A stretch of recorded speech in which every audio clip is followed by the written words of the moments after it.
Permasalahan masih adanya tunggakan toko One Kios menjadi salah satu bahasan LKPJ 2021 di Komisi 2 DPRD Banjarmasin bersama Dinas Perdagangan Wan Perindustrian Banjarmasin.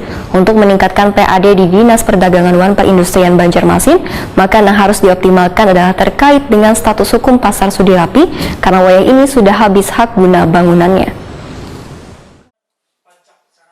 Permasalahan masih adanya tunggakan toko One Kios menjadi salah satu bahasan LKPJ 2021 di Komisi 2 DPRD Banjarmasin bersama dengan Dinas Perdagangan Wan Perindustrian Banjarmasin jelang tengah hari Selasa 5 April 2022. Ketua Komisi 2 DPRD Banjarmasin Awan Subarkah Waitakuni Primati Pio memedahkan untuk meningkatkan PAD di Dinas Perdagangan Wan Perindustrian Banjarmasin, maka yang harus dioptimalkan adalah terkait dengan status hukum Pasar Sudirapi karena wah ini sudah habis hak guna bangunannya, sehingga pemerintah bisa mengambil alih pasar tersebut, maka nantinya akan mendatangkan PAD yang besar. Politisi Partai Keadilan Sejahtera ini meminta agar tunggakan sewa toko One Kios harus secepatnya bisa diselesaikan serta dilakukan pemetaan secara GIS atau Geographic Information System atau sistem informasi geografis adalah alat berbasis komputer.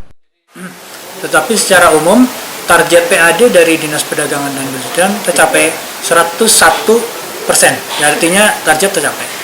Walaupun demikian terkait dengan sewa tadi dan juga bukan hanya sewa ya, tetapi juga tentang status kepemilikan Pemko terhadap pasar-pasar milik Pemko, maka tadi juga mau muka bahwa nanti disarankan ada sistem JS ya, GIS kan, sistem Geographic Informasi System ya, artinya pemetaan secara JS ya, GIS secara GIS, sehingga kemudian dengan sistem GIS ini maka status kepemilikan dari pasar-pasar milik Pemko juga akan lebih mudah untuk dipantau. Nah, karena kan jumlahnya banyak ya. Nah ini juga rencana nanti menjadi bagian di anggaran untuk perubahan atau tambah.